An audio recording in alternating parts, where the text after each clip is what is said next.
अस्सलामुअलैकुम। Programme KP time के साथ मैं हूं समर खटक। नाज़रीन का देखा जाए तो खैबर पख्तूनख्वा में इन 3 दिनों में 3 यूनिवर्सिटियों के वाइस चांसलर को जबरी रुखसत पे भेज दिया गया है। गवर्नर शाह फरमान ने इनको हटाया है। इनमें गवर्नमेंट यूनिवर्सिटी के वीसी डॉक्टर इफ्तिखार अहमद, जबकि डॉक्टर जमाल खान जो स्वात यूनिवर्सिटी के वीसी, और इसी तरह अगर हम देखें तो सवाबी वुमेन यूनिवर्सिटी की जो वीसी हैं डॉक्टर शाहाना अरूज साहिबा, उनको हटाया गया है। डॉक्टर शाहाना अरूज साहिबा का ताल्लुक सिंध से है। उन पे एलिगेशन लगी हैं कि उन्होंने अपने इख्तियारात का नाजायज़ इस्तेमाल किया है, गैर कानूनी भर्तियाँ की हैं, अपनी तनख्वाह से 6 लाख ज़ायद लिया है। अगर हम देखें तो इस वक्त सिंध में हज़ारों की तादाद में पश्तून आला ओहदों पे फाइज हैं। सिंध से आई हुई खातून खैबर पख्तूनख्वा में उनके साथ इस तरह सलूक करना पश्तून रिवायात के टोटली ख़िलाफ़ है। हक़ाइक़ जानेंगे आज के प्रोग्राम में कि जो हकीकत है वो क्या है और उनका मौक़िफ़ क्या है। मुझे टेलीफोन लाइन पे ज्वाइन किया है सवाबी वुमेन यूनिवर्सिटी की वीसी डॉक्टर शाहाना साहिबा। डॉक्टर शाहाना साहिबा, आपको प्रोग्राम में खुश आमदीद कहती हूँ। जी शुक्रिया बहुत बहुत, आपने मुझे अपने प्रोग्राम में लिया ताकि मेरा वर्जन सुन सके। सबसे पहली बात ये कि मैं आजकल vice chancellor women university Swabi हूँ, और इसके अलावा जो कुछ बातें आपने कही कि पख्तून जो रिवायत मतलब इनकी रिवायात हैं उसके मुताबिक तो ये बहुत खुश आमदीद कहने वाले लोग हैं, और मुझे भी यही यकीन था और इसीलिए मैं यहाँ हूँ। और बहुत सारे लोग यहाँ पे बहुत ही खुश मिजाज और बहुत वेलकमिंग हैं, और ख़ास तौर से हमारी जो टीचिंग फैकल्टी है और हमारे स्टूडेंट्स हैं और हमारे कुछ अमला है सारा, तो ये बहुत अच्छे और बड़े कोऑपरेटिव, और इसी वजह से मैं बहुत कुछ इस यूनिवर्सिटी के लिए एक साल में अचीव कर सकी हूँ कि मैंने यहाँ पे इंक्यूबेशन सेंटर भी बना दिया। मैंने 2 जो है डेवलपमेंटल प्रोजेक्ट, 21 मिलियन का एक प्रोजेक्ट, दूसरा 26 मिलियन का एक प्रोजेक्ट जो है नए कैंपस बनाने के लिए, वो सब भी किया है। और फिर 6 नए डिपार्टमेंट्स इनोवेटिव खोले हैं। उसके बाद यहाँ पे जो असातिज़ा की ट्रेनिंग है उस लिहाज से, और जो एक बेहतरीन तालीमी माहौल होना चाहिए इनके लिए वो, और फिर जो असातिज़ा की इज्जत है, ख़वातीन बहुत ज़्यादा सप्रेस थी, बहुत हरेसमेंट था यहाँ पे। चंद 6-7 लोग जो हैं सियासी तौर पे यहाँ पे भर्ती किए गए थे, बल्कि 100-150 के करीब किए गए थे जब एक्टिंग वाइस चांसलर थे इम्तियाज साहब। तो उस वजह से जो थे असातिज़ा की कोई इज्जत नहीं थी, वो डरते डरते बेचारी आती थी। ख़वातीन की यूनिवर्सिटी है और ख़वातीन डरते डरते आती थी, बात करने की हिम्मत नहीं होती थी। 2-3 लोग थे जो उनको हैरेस करते रहते थे, लेट नाइट फ़ोन करते थे, उनको बहुत मसाइल क्रिएट करते थे। तो मैंने 5-6 महीने यहाँ पे देखा कि ये कौन लोग हैं। फिर मैंने आइडेंटिफाई किए, तो उसमें 2-3 लोग ऐसे थे जो बाकायदा यूनिवर्सिटी के तमाम कागजात, यूनिवर्सिटी की तफसीलात, क्योंकि वो इस्टेब्लिशमेंट में थे दोनों, तो उन्होंने सारी चीज़ें बाहर जो है अखबारी नुमाइंदों को और दूसरे वकीलों को इनको दे दी। जब मुझे ये बिल्कुल यकीन हो गया कि इतना ज़्यादा लीकेज हो रहा है हमारी चीज़ों का, हमारी ख़वातीन जो बच्चियाँ थीं उनके सीरीज जो हैं लोगों को बांटे जा रहे हैं और ये सब हो रहा है, तो मैंने फिर एक्शन लिया और 2 लोगों को मैंने टर्मिनेट किया। और उस टर्मिनेशन के बाद जो है ये पूरा सिलसिला शुरू हुआ कि मेरे पास मुझे हिरासत तो पहले भी किया जा रहा था, सुबाइयत का ताना भी दिया जा रहा था कि ये सिंध से आ गई हैं और सिंध से लोग ले आई हैं और ये सारी चीज़ें। अच्छा मैडम, इसकी तरफ हम जाते हैं। ये जो एलिगेशंस लिखी जो चीज़ें, मुझे ये बताएं कि आप सिंध को छोड़ के खैबर पख्तूनख्वा आई हैं, फिर सवाबी जैसे इलाके में आई हैं और यहाँ पे आपने ये ओहदा जो है ये आपको मिला है, तो इसकी क्या वजह है कि आप सिंध छोड़ के खैबर पख्तूनख्वा आई हैं? कराची यूनिवर्सिटी में भी vice chancellor, pro vice chancellor, dean और कोई 30-40 साल का मेरा तजर्बा है, और दूसरी 2 यूनिवर्सिटीज़ में भी रह चुकी हूँ वाइस चांसलर। यूनिवर्सिटी बनाई भी है इस्लामाबाद में मैंने एग्रीकल्चर की, ये सब तो है। मैंने इस्लामाबाद में भी वक्त गुजारा है, मैंने अमेरिका में पढ़ा भी है और वहाँ पे मैंने रिसर्च भी की है। लेकिन मेरी ख्वाहिश थी कि मैं एक ख़वातीन की यूनिवर्सिटी होनी चाहिए कराची में, जो मैं अब तक उसमें कामयाब नहीं हो सकी कि कराची में एक ख़वातीन की यूनिवर्सिटी बन जाए।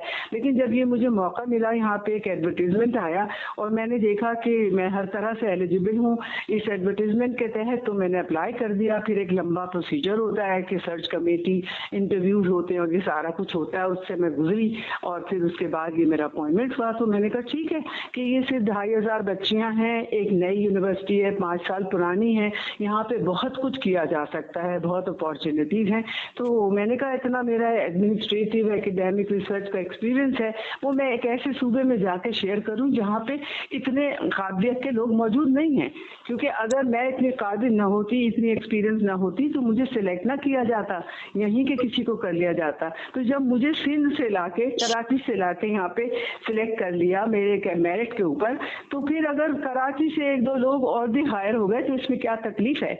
कराची तो पश्तून से भरा पड़ा है, हमने इतने बड़े बड़े ओहदों पे उनको रखा हुआ है और हम सब मिलके रहते हैं आपस में। ये एक प्रोविंशियल कोऑर्डिनेशन की सिलसिला है कि भाई हर तरह के लोग हर तरफ जाने चाहिए। तो मैंने यहाँ पे आके तमाम जो है चीज़ों को देखने के बाद एडवर्टीजमेंट दिए, उसके अंदर लोगों ने पूरे पाकिस्तान से अप्लाई किया, उनकी स्क्रूटनी की, फिर उनके सिलेक्शन कमेटी की और फिर उनको अपॉइंट किया।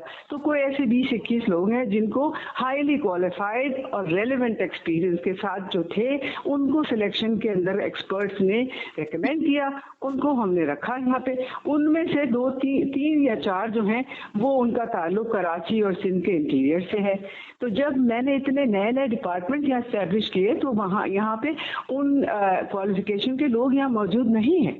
तो सिर्फ 3-4 जो हमने कराची से लिए, बाकी हमने इस्लामाबाद से लिए और बलूचिस्तान से भी लिए और हमने इधर लाहौर से भी लिए, मतलब सारे पाकिस्तान से। जो मतलब बेसिस ये है कि मेरिट, क्वालिफिकेशन, रेलिवेंट एक्सपीरियंस, इसकी बात तो कर नहीं रहे।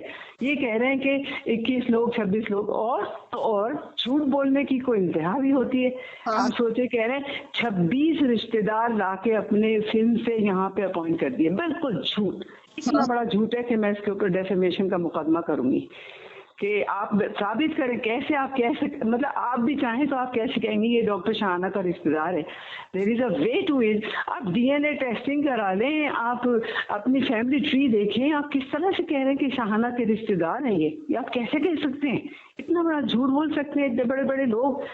तो मतलब ये कि ये जो 17-18 ग्रेड के लोग होते हैं जो कि ये इंक्वायरी कमेटी में गवर्नर साहब अपनी मर्जी से बना देते हैं, फिर उसके बाद वो जो कुछ झूठी सच्ची रिपोर्ट ला के दे देते हैं वो उसके ऊपर यकीन करके फैसले कर लेते हैं। तो गवर्नर साहब को बहुत ही मिसइन्फॉर्म किया गया और उनके पास शायद कोई वेरिफिकेशन का तरीका नहीं था, तो उन्होंने ये एक्शन ले लिया कि मुझसे कह रहे हैं कि आप 3 महीने के लिए आराम कीजिए और फिर हम इसकी फैक्ट फाइंडिंग करते हैं और उसके बाद तय करेंगे कि क्या करना है। अच्छा, एक और ये जो एलिगेशंस आप पे लगाए जा रहे हैं कि इस्लामाबाद में जो फ्लैट है वो उसकी मद में आप किराया लेती रही हैं।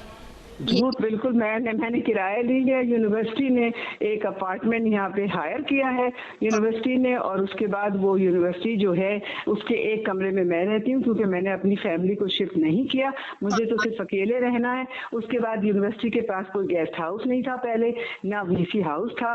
तो जो भी गेस्ट आते थे यूनिवर्सिटी के, यानी एक्सपर्ट्स आते थे स्क्रूटनी के लिए, सिलेक्शन कमेटी के लिए, सेनेट के लिए, तो उनको फिर यहाँ ठहराया जाता था। और जब वो यहाँ होते थे तो उस वक्त एक खानसामा आ जाता था यूनिवर्सिटी से, उनके लिए खाना वाना पका देता था। लेकिन जीआईटी के चेयरमैन और जीआईटी के 1-2 लोग जब इसको देखने के लिए आए, तो मैं यूनिवर्सिटी में काम कर रही थी और यहाँ पे कोई गेस्ट नहीं ठहरा हुआ था, तो उनकी खातिर मदारात नहीं हो सकी, उनको चाय नहीं पिलाई किसी ने, उनको वेलकम नहीं किया किसी ने। रजिस्ट्रार साहब ने ला के उन्हें दिखा दिया कि जनाब ये अपार्टमेंट है, इसमें हमारे कुछ गेस्ट भी आके रुकते हैं और मैडम एक कमरे में रहती हैं, तो इसमें क्या तकलीफ दे बात है इनके लिए। जबकि हमारी सिंडिकेट से और एफएनपी से अप्रूव हुआ है कि वाइस चांसलर इस्लामाबाद में रहेंगी, वाइस चांसलर को 4000 गज के ऊपर बना हुआ घर दिया जाएगा, वाइस चांसलर के घर का किराया 1 लाख होगा, ये हमारी सिंडिकेट से अप्रूव है। तो मैंने तो यूनिवर्सिटी के पैसे बचाए हैं, बिल्कुल एक अपार्टमेंट में रह के। मैं बड़ा घर लेती, सिक्योरिटी के बहुत इशू होते, मुझे अकेले रहना है। आपको पता है जब बड़ा घर होता है 4000 गज का, उसके अंदर आपको चौकीदार चाहिए, आपको उसके अंदर ये सब चीजें चाहिए। तो मैंने यूनिवर्सिटी का फायदा करवाया है।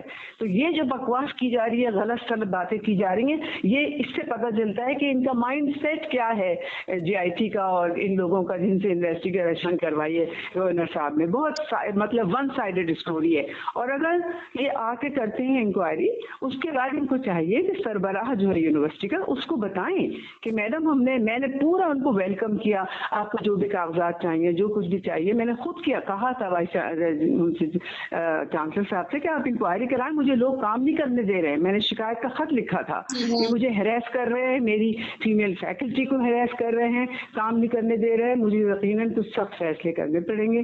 तो आपसे दरख्वास्त है कि आप प्लीज मेरी मदद। उनकी तरफ से कोई जवाब आया आपको? कोई खत का जवाब नहीं आया। उसके बाद फिर ये इंक्वायरी करवा दी इन्होंने, ये इन लोगों से। मैं 22 ग्रेड की अफसर हूँ और काफ़ी अरसे से मेरिटोरियस प्रोफेसर हूँ, आप सोचें। तो इन्होंने एक 18 ग्रेड के आदमी से आके कहा कि जाके चेक करें जाके मैडम के कागजात और ये सब कुछ। तो उन्होंने कहा कि हम 5 साल से यूनिवर्सिटी के बारे में शिकायत आ रही हैं, तो हम इसकी इंक्वायरी करना चाहते हैं। तो हमने उनको लेके 5 साल की सारी चीज़ें जो भी मांगते गए हम देते गए, लेकिन हमें ये थोड़ी पता था कि इनका ऑब्जेक्टिव ये है कि डॉक्टर शाहाना को तंग करना है, डॉक्टर शाहाना के खिलाफ एक्शन लेना है। So this was the one sided inquiry that they did and then they recommended something which is baseless and unfounded and untrue. So they have to be taken to task। and मैं से कह रही हूँ कि आप इस inquiry report को quash करें और उसके चेयरमैन को उसके खिलाफ मैंने एक्शन लिया कि उसने ये गलत रिपोर्ट क्यों दी गवर्नर साहब को। गवर्नर साहब को उन्होंने गलत रिपोर्ट दी जिसके ऊपर उन्होंने ये फैसला किया जो कि गलत फैसला है।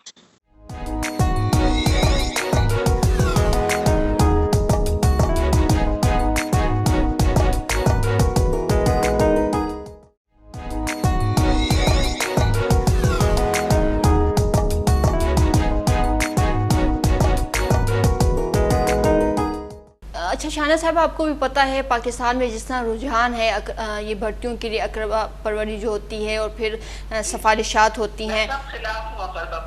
बिल्कुल। तो मैडम क्या आप पे दबाव डाला गया था? मेरे ऊपर दबाव, मेरे तो कोई रिश्तेदार आने के लिए तैयार ही नहीं है इस गांव में। स्वाभी जैसे गांव में मैं जिसको अपॉइंट करती हूँ वो 1 आध महीने रहता है और फिर रिजाइन करके चला जाता है। तो मेरे पर तो यहीं के लोगों के दबाव थे कि जो भी फोन आता था किसी बड़ी शख्सियत का तो फिर उसके पीछे यही होता था कि फला का अपॉइंटमेंट कर दीजिए। अच्छा दिए जाते थे कि ये तावीज़ रख लीजिए पर्स में आप और इनको अपॉइंट कर दीजिए। तो मैं रेजिस्ट करती थी क्योंकि मैं तो मेरिट के ऊपर काम करती हूँ। मैंने कराची यूनिवर्सिटी में भी यही किया है कि मेरिट को फॉलो किया है और हमें सिखाया भी यही किया है, हमारे असातिज़ा ने यही सिखाया कि जिसका मेरिट हो उसका काम करें आप। हुक्मरान जुमात या अपोजिशन की तरफ से किसी या उनके अरकान की तरफ से कोई दबाव डाला गया आप पे? किसकी तरफ से? हुक्मरान जुमात जो है हमारी, उनकी तरफ से या अपोजिशन अरकान किसी की तरफ से कोई दबाव? मैं जब कोई आता है किसी एप्लीकेशन के साथ सिलेक्शन कमेटी में तो मैं ये नहीं पूछती कि आप किस पार्टी से हैं, मैं ये भी नहीं पूछती कि आप किस शहर से हैं या किस जिले से हैं। मैडम कोई बंदा आता है तो अपना इंट्रोडक्शन तो करवाता है ना, फिर बात शुरू करता है। अपॉइंट कर दीजिए, उनको अपॉइंट कर दीजिए। तो जो पार्टी कह रही होती मैं उससे पूछती नहीं कि आपकी पार्टी कौन सी है। लेकिन जो भी बंदा आपसे कांटेक्ट करता है तो सबसे पहले अपना इंट्रोडक्शन करवाता है, उसके बाद वो आपसे बात करता है। मैंने अपना इंट्रोडक्शन करवाया, उसके बाद मैंने आपसे टाइम लिया, आपसे बात की। तो ऐसे उन्होंने इंट्रोडक्शन किसी ने करवाया कि वो इतना डायरेक्टली नहीं होता है, लेकिन फोन आते हैं फिर उसके बाद ये कि आपको बुलाया जाता है, आपको कुछ पर्चियां दे दी जाती हैं फला की तरफ से कि भाई ये आप कर दीजिए। तो इसमें डायरेक्टली मैं किसी का नाम ले दूं तो वो मुनासिब नहीं होगा। लेकिन यकीनन जो आपका सवाल है कि आपके पास पॉलिटिकल प्रेशर था कि कुछ लोगों को, मैं जी यकीनन था। और हो सकता है मैंने क्योंकि नहीं किया, मैंने नहीं मानी ये बात, तो इसलिए मेरे खिलाफ ये सारी कैंपेन हुई। बस ये बता दें हुक्मरान जुमात की तरफ से था कि अपोजिशन? मैंने कहा ना आपसे, मैंने पार्टी नहीं मालूम की, क्योंकि यहाँ लोग पार्टी चेंज करते रहते हैं ना। अगर मैं अभी कह दूं कि फला पार्टी तो फिर वो मुनासिब नहीं होगा ज़रा। लेकिन ये कि मुझे ये पता है कि जो इससे पहले 1 साल के लिए एक्टिंग वाइस चांसलर यहाँ पर रहे, वो बहुत खास सियासी जमातों के 100-150 लोगों को यहाँ पे अपॉइंट करके गए, जिनको मैंने संभाला है। मैंने कहा ठीक है, अब ये आ चुके हैं तो इन बेचारों की क्या गलती है, तो मैं इनको सही सिखा के इनसे काम करवा लूंगी। लेकिन मैं कोई नए सियासी लोगों की अपॉइंटमेंट्स नहीं करूंगी, और मैंने नहीं किए। और मैंने सिर्फ 21 किए, नए डिपार्टमेंट्स खोले। डायग्नोस्टिक मेडिकल सोनोग्राफी जो किसी यूनिवर्सिटी में ऑफर नहीं होता है, उसका BS खोला, उसमें 50 लड़कियां आ गई। क्लिनिकल लेबोरेटरी साइंसेस खोला मैंने, माइक्रोबायोलॉजी एंड मोलेकुलर बायोटेक्नोलॉजी खोला, फूड साइंस एंड न्यूट्रिशन खोला। ये ऐसे डिपार्टमेंट हैं इनोवेटिव के, इसकी एक्सपर्टीज के लोग पूरे पाकिस्तान में भी नहीं मिलते ज़्यादा, बहुत मुश्किल से, और गांव में आने के लिए तो कोई तैयार ही नहीं होता है। तो फिर जो लोग सिलेक्शन कमेटी तक पहुंचे और सिलेक्ट हुए, हमने उनको रखा। अब वो कहाँ से आए मैंने ये नहीं पूछा, लेकिन अब जब इतनी बातें हो रही हैं तो मैंने फिगर आउट किया, उसमें देखा मैंने कि हाँ, उसमें से 3 जो हैं वो कराची से हैं, 1 इंटीरियर सिंध से हैं। तो ये जो है ये तो अनकॉन्स्टिट्यूशनल है। गवर्नर हाउस से ये बात कहना कि मैंने दूसरे सूबों को लिए हैं लोग, ये निहायत अनकॉन्स्टिट्यूशनल बात है। यानी इट स्मेल्स ऑफ प्रोविंशियलिज्म। अच्छा मैडम, गवर्नर हाउस में इस केस के हवाले से बात भी हुई है, आपकी टीम भी वहाँ गई, तो गवर्नर साहब को आप लोग या उससे मुतल्लिका लोगों को आप लोग मुतमईन नहीं कर सके? नहीं, हमसे पूछा ही नहीं। आपको पता है, ये जो आप देखिए, जब इन्होंने एक खातून को सिंध से बुला के उसके ऊपर इंक्वायरी करा के उसकी मीडिया ट्रायल शुरू कर दी, रिपोर्ट हमें ना दिखाई ना हमसे पूछा, रिपोर्ट अखबार वालों को रिलीज कर दी, अखबार वालों ने मीडिया ट्रायल मेरी शुरू कर दी। मेरे पास अब तक ना रिपोर्ट आई है ना मुझसे पूछा गया है उस रिपोर्ट के बारे में। अब आगे आपके पास क्या लाएअमल है? अपने केस को किस तरह से आप डिफेंड करेंगी? कोर्ट में चली गई हूँ और मैंने तो इसको चैलेंज कर दिया है कि ये नहीं कर सकते, ना मुझे ये रुखसती पे भेज सकते हैं, ना मुझे ये 3 साल से पहले सिंधी मतलब वाइस चांसलर से हटा सकते हैं। मेरा कॉन्ट्रैक्ट 3 साल का है। ठीक है, जब ये सब कुछ हो जाए उसके बाद मैं कुछ और सोचूं, क्योंकि जिस तरह से ये हरासा कर रहे हैं, इतने बड़ी बड़ी पोस्टों वाले इतनी गलत बातें कर रहे हैं, तो क्या मुनासिब होगा कि शूबे में मैं कंटिन्यू करूं? अच्छा मैडम, जिस सूबे में आप गई हैं और जहां आपकी अपॉइंटमेंट हुई है, तो वहां की जो हुक्मरान जुमात है उनके मैनिफेस्टो में भी है और के तालीम और सेहत के हवाले से, तो अगर तालीम के मयार को बेहतर करने के हवाले से क्या हुकूमत की तरफ से कोई अप्रोच हुई है आपको?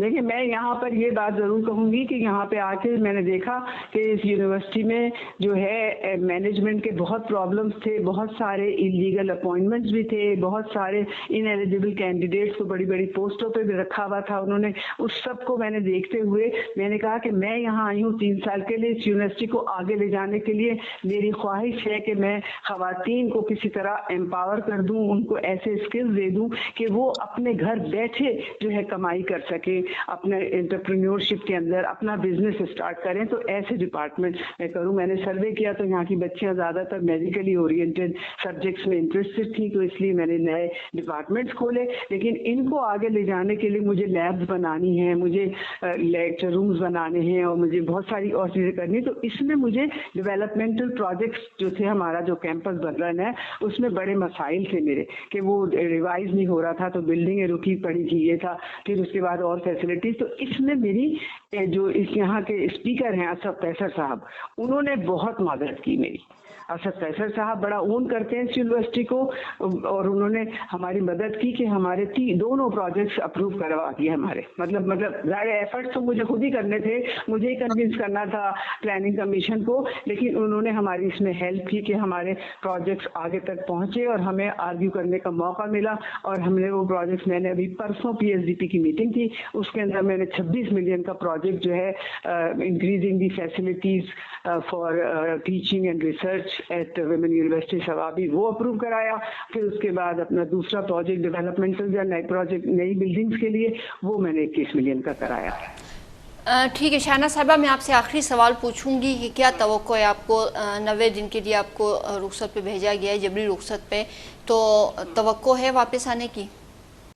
यकीनन, क्योंकि गलत फैसला किया गया और उस गलत फैसले को क्वाश होना चाहिए, और जिन लोगों ने गलत फैसला करने में जो शामिल थे उन सब के खिलाफ एक्शन होना चाहिए। और मुझे कोर्ट से बड़ी उम्मीद है कि वो सही फैसला करेंगे। अभी देखा आपने कि डॉक्टर इफ्तिखार को उन्होंने ज़बरदस्ती जो है वो कर दिया था ना, कि फारिग कर दिया था, और कोर्ट ने जो है गवर्नर हाउस को कहा कि जो है आपने कंटेम्प्ट ऑफ कोर्ट किया है, इसका आप जवाब दीजिए। तो अब गवर्नर लेवल के लोग कंटेम्प्ट ऑफ कोर्ट में जब इन्वॉल्व होंगे तो आप सोचिए कि यहाँ की तालीम का क्या होगा। एक वाइस चांसलर को ये कर दिया, दूसरे को ये कर दिया, तीसरे को ये कर दिया। तो मुझे ये लगता है कि हमारे लोग मतलब तालीम को तरक्की देने में इंटरेस्टेड नहीं है, और मैं समझती हूँ कि प्राइम मिनिस्टर साहब को इसका नोटिस लेना चाहिए। मैंने ये सुना है कि जब प्राइम मिनिस्टर की ये पीटीआई की गवर्नमेंट पिछले दफ़ा थी तो वो बाकायदा वाइस चांसलर से मिलते थे, उनके मसाइल सुनते थे, लेकिन अब गालिबन वो इतने मसरूफ़ हैं कि उन्हें नहीं पता कि खैबर पख्तूनख्वा में 3 यूनिवर्सिटियों से जो 30 यूनिवर्सिटीज़ हो गई हैं उनके क्या हालात हैं और उनके वाइस चांसलर्स को कितने मसाइल दरपेश हैं। मैं समझती हूँ इट्स हाई टाइम प्रेसिडेंट साहब जो हैं, आरिफ अलवी साहब भी और प्राइम मिनिस्टर साहब भी, उनको ये सोचना चाहिए कि ये पख्तूनख्वा कितना पीछे था ना हायर एजुकेशन में। लोगों ने आके कराची से, सिंध से, पेशावर यूनिवर्सिटी बनाई और इदारे बनाए, क्योंकि यहाँ पे थे नहीं क्वालिफाइड लोग, तो वो बन गए हैं अब इदारे। तो उनको सस्टेनेबल बनाने के लिए आपको मदद करनी चाहिए और देखना चाहिए। देखें, एक इमरजेंट मीटिंग कॉल करें कि what's happening in the universities, why are the vice chancellors being shunted out right and left, क्यों कर रहे हैं ये ऐसा? क्या ये कोई वो शहंशाह आगे हैं कि फरमान फैलाने के बस एक उन्होंने एक फरमान दे दिया है कि बस ये गलत हो गया, तो लोग उनको गलत फैसला करने पे भी मजबूर कर रहे हैं गालिबन। तो he has to think twice before taking any drastic action. मेरा तो ये एडवाइस होगा कि अथॉरिटी से अलवी साहब जो है प्रेसिडेंट हैं, वो अपॉइंट करते हैं गवर्नर्स को, उनको चाहिए कि वो ज़रा देखें कि तालीम के सिलसिले में क्या हो रहा है। तालीम याफ्ता ही कौमें जो हैं आगे बढ़ती हैं, आपको पता है। तालीम को अगर नहीं देंगे ये तरक्की तो हमारा मुल्क पीछे रह जाएगा। हम तो ये कहते हैं कि 2% से ज़्यादा GDP का तालीम के लिए जाना चाहिए, और ये कि यूनिवर्सिटीज़ को इन्वेस्ट करें और यूनिवर्सिटीज़ को काम करने दें। यूनिवर्सिटीज़ ऑटोनोमस बॉडीज़ हैं, उनके अगेंस्ट ऐसे फैसला नहीं कर सकते गवर्नर साहब। इसको लेके जाना होता है सेनेट में। हमारी यूनिवर्सिटीज एक्ट के तहत चलती हैं, हम सिविल सर्वेंट्स नहीं हैं, हम एक्ट के तहत काम करते हैं कि हमारी सिंडिकेट होती है, हमारी एकेडमिक काउंसिल होती है, हमारी सेनेट होती है, वहाँ से हमारे फैसले होके आते हैं। तो ये ऐसे वन साइडेड नहीं हो सकते फैसले। शाहना साहब, बहुत शुक्र, आपने अपना टाइम दिया हमें। नाज़रीन, लेते हैं छोटी सी ब्रेक, स्टे विद अस।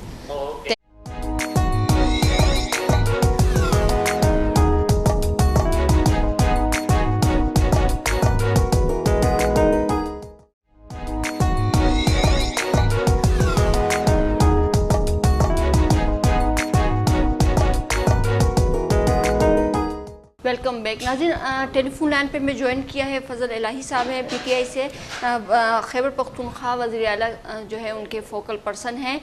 फजल इलाही साहब, आपको प्रोग्राम में खुश आमदीद कहती हूँ। शुक्रिया जी, अल्लाह खुश रखे, आबाद रहे। तशक्कुर। सर, आपने प्रेस कॉन्फ्रेंस की है और वो भी IG खैबर पख्तूनख्वा सनाउल्लाह अब्बासी जो है उनके रवैये, उनकी कारकर्दगी के हवाले से जो अपने तहफ़्फ़ुज़ात है उनका इजहार किया है। PTI के रुकन और फिर वज़ीर आला के फोकल पर्सन हैं, IG के ख़िलाफ़ इस तरह से प्रेस कॉन्फ्रेंस करके अदम एतमाद का आपने इजहार किया है, इसकी ज़रूरत क्यों पेश आई आपको? देखिए मोहतरमा, बात यह है कि मैंने उसके खिलाफ प्रेस कॉन्फ्रेंस नहीं किया था। मैंने एक इशू उठाया था कि ये एक स्कीम है 2012 में मंजूर हो गया था, और वहां पर जो उस टाइम के मिनिस्टर साहिबान थे उन्होंने फैक और लोगों से जो हैं उनके ज़मीनें, जो कि भट्टो साहब के दौर में भी कुछ ज़मींदाराना हुकूक उनको मिले थे, और उसके अलावा अपने ज़ाती 4000 कनाल भी हैं, और उनको बिल्कुल बाईपास करके जो है वो सिर्फ और सिर्फ जो है वो इसमें IG साहब नहीं थे, इसमें चीफ सेक्रेटरी साहिबान भी थे और साहिबान भी बहुत सारे ब्यूरोक्रेट उसमें बैठे हुए थे, और इन्होंने एक फैसला किया कि इनको जो मैं काम से खलील मुमंद हूँ। मेरा काम जो है ये एक पेशावर के हम प्रॉपर बासी हैं, आबाओ इजाज से ये पुश्त दर पुश्त हमारी जमीनें हैं। यहाँ पर यहाँ पर हम अगर अपनी जमीनों से हम लोग उठाते हैं, हमें अपनी जाति जायदादों से उठाते हैं और जाके फरमाते हैं कि अगर कोई भी ऑपरेशन कर रहे, कोई भी सामने आ जाए तो उनको शूट करे। तो मैंने इस बात को कहा है कि ये कोई मतलब ये तो नहीं है कि आप जो है उस इलाके के खलील मोमन काम के मशरान है और लीडरान है, इलाके के माहिदीन है, उनसे आप बैठ के बात करें ना। ये कहाँ पर आए हुए कि आप जाएं और वहां पर हमें पता ही नहीं चले और ये मीटिंग करें और फिर कहें कि जनाब यहाँ पर हम जो है सर्च ऑपरेशन करेंगे और इनको पूरे देहातों को खाली करेंगे। ये हमारी जायदाद है, हमारे आबा अजदाद की निशानियां ये, और हम हुकूमत के लिए जान भी देते हैं, मुल्क के लिए जान भी देते हैं। लेकिन ये ऐसा तरीका नहीं है जो तरीका यहाँ पर स्कीम है हैदराबाद का, आपने नाम सुना होगा, रीगी ललमा मॉडल टाउन का सुना होगा, DHA का सुना होगा। यहाँ डिस्प्यूट इस तरह के यहाँ पर भी थे, लेकिन वहां पर बैठ के फैसले किए गए थे। हाँ हाँ। अच्छा, अगर सूबे की हम बात करें तो बल्दियाती जो नुमाइंदगान है वो भी इसी तरह कह रहे हैं कि पुलिस पेशावर पुलिस है वो नाकाम है। फिर हमने खुद भी देखते हैं कि पेशावर में जिस तरह से चर्च और आइस ड्रग वगैरह खुलेआम वहाँ पे फरोख्त। ब्यूरोक्रेसी जो है मुल्क को संभाल सकते थे तो ये 70 साल में क्या करते थे, ये संभाल लेते ना। 40 साल मार्शल ला रहे हैं, ये संभाल लेते ना। देखिए हम यहाँ पर, मैं तो अपने इलाके में हर एक चीज में खुद एडवाइस देता हूँ, ठीक है, जो क्लियर बात है, क्योंकि मैंने 96 से PTI का वर्कर और मैंने अपने कायद इमरान खान से ये सीखा है कि स्टैंड लेना है। हाँ हाँ, स्टैंड लेना है, ये नहीं है कि किसके खिलाफ, हक के खिलाफ। जो हक बात आप करें उस हक पे आप स्टैंड ले, जो ना हक करे जुल्म करे उसके खिलाफ स्टैंड ले। मैंने स्टैंड लिया अल्हम्दुलिल्लाह। आज मैंने असेंबली से बहुत बड़ा करारदाद भी, मैं आपको व्हाट्सएप कर सकता हूँ आप, और करारदाद आज मैंने पास किया कि जिस तरह हैदराबाद को रीगिलन में मॉडल टाउन का ये मसला हल हुआ था तो इसी तरह ये भी हल होगा इंशाल्लाह। तो ना कोई ऑपरेशन की जरूरत है, ना इसमें खून खराबा होगा, और कॉलोनी भी बन जाएगी, जो हाउसिंग सोसाइटी वो भी बन जाएगी हुकूमत की तरफ से, मरकजी हुकूमत की तरफ से जो बन रहे हैं वो भी बन जाएगी, और साथ जो है उनको कंपनसेशन भी मिल जाएगा, और इनका जो हक है अवाम का और काम का वो भी मिल तो जाएगा। ये आपने वज़ीर आला से ये चीजें डिस्कस की आपने? गवर्नर साहब और वज़ीर आला साहब और जो हमारे लोकल गवर्नमेंट के मिनिस्टर साहब है अकबर यूसुफ, उनके कहने पर मैंने असेंबली में करारदाद पेश किया कि इसको कानूनी शक्ल दिया जाए ताकि अवाम को हक मिल जाए। अब आप चाह रहे हैं कि IG साहब जो है उनको तब्दील किया जाए? नहीं, हम इनको सिखाएंगे इंशाल्लाह। तब्दील कौन से, कोई दूसरा आएगा तो फिर उसको सिखाएंगे। ये भी हमारे भाई है, इसको भी हम सिखाएंगे कि इस तरह काम करना। यहाँ पर KPK का रूल अलग है, सिंध का अलग है, वहाँ पर वडेर और बड़े बड़े लोग हैं वहाँ पर। तो आप देखे जरदारी साहब ने रोडों को भी बंद किया हुआ है। यहाँ पर कानून है वहाँ, ये और सिंध में लाकानूनियत है, यहाँ पर कानून के मुताबिक फैसले करने पड़ेंगे इनको। लेकिन आपने देखा नहीं है कि अगर हम 2.5-3 सालों में भी देखें तो खैबर पख्तूनख्वा में जिस मिसाली पुलिस की एग्जाम्पल हमें दे रहे हैं, और फिर 2013 में जिसमें कहा जाता था कि पहले सलाम फिर कलाम, तो ये वही पुलिस है। और इसी पुलिस की मौजूदगी में जो है आमिर तहकाल है और इसी तरह के बहुत से वाकयात हुए। आपसे मीटिंग की है, जो काली बेड़े हैं छंद, और मैंने टू द पॉइंट इंशाल्लाह जून के आखिर में आपको मैं बताऊंगा, और जून के आखिर में एक प्रोग्राम में वहां पर आके बैठ के सामने बात करेंगे कि मैंने ये काली बेड़ियां दिखाई थी और ये हमने निकाल दिए। और ये इंसान है, परिश्ते नहीं है। जिनसे कोई गलती होगी उनको समझाएंगे, समझ नहीं आएंगे तो इंशाल्लाह इनको हम दफ्तरों में बाबू साहब बनाएंगे, बाबू साहब की तरह बैठे रहेंगे। कोई इनको प्रोफोलियो नहीं मिल दी जाएगी। इनको सिखाने के लिए तो ट्रेनिंग सेंटर्स भी आपको चाहिए ना, वो आप लोगों ने बनाए हुए हैं?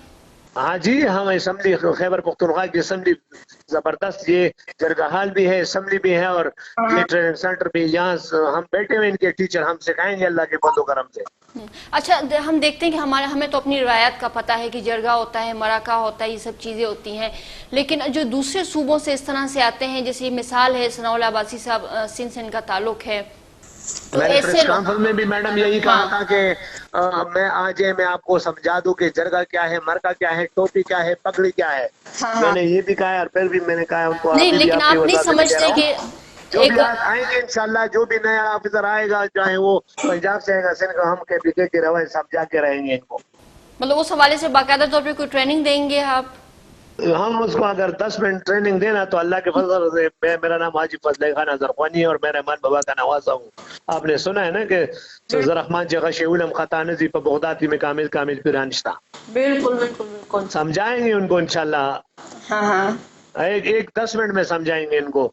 जो रूल है, जो खैबर पख्तूनख्वा के असूल है, जो रिवायत है, उनको हमें 10 मिनट में समझाएंगे इंशाल्लाह। इलाही साहब, आपसे आखिरी सवाल करूंगी। अगले आपके बस 2 साल रह गए हैं, उसके बाद इलेक्शन है, उसके बाद फिर जो है दूध का दूध और पानी का पानी होगा, सब कुछ सामने आएगा किसने क्या कारकर्दगी दिखाई। खैबर पख्तूनख्वा में आप मुतमईन हैं अपनी कारकर्दगी से, चाहे वो पुलिस हो, चाहे वो सेहत हो, चाहे वो तालीम हो? देखिए, जो हमसे पहले लोग गुजरे ना, वो ना आईजी के खिलाफ बात कर सकता था, ना चीफ सेक्रेटरी, ना किसी ब्यूरोक्रेट, ना अपने किसी वज़ीर आला, ना किसी मिनिस्टर के खिलाफ।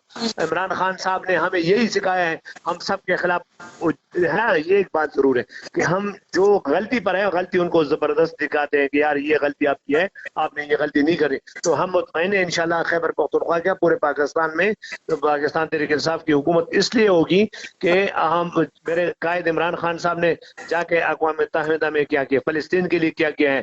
आप डॉलर को देखे कैसे नीचे आ रहा है। इसके अलावा जो इंडस्ट्री है, आप जाएं उस पर चेक करें, फैसलाबाद में एक प्रोग्राम करें, जो गुजरांवाला सिटी इंडस्ट्री सिटी वहां पर एक प्रोग्राम करें कि जो इकोनॉमी रेट कितना बढ़ गया है। इसके अलावा जो डैमेज किया था चोरों लुटेरों गुंडों ने, अल्हम्दुलिल्लाह वो इमेज जो है आज बहुत जो है पाकिस्तानी कौम का जो इमेज है वो बहाल हो गया। जो इन्होंने डैमेज करके रखा हुआ था वो बहाल हुआ है। पाकिस्तानी कौम को पता है कि इमरान खान ने ना लंदन में फ्लैट बनाने हैं, ना सरे महल बनाना है, ना उन्होंने फैक्ट्रियां बनानी है, ना उसने यूएई में कंपनियां बनानी है, ना मनी लॉन्ड्रिंग करना है, ना उसके बेटी ने कोई गद्दारी करना है, ना उनके बेटों ने गद्दारी करना है मुल्क के साथ।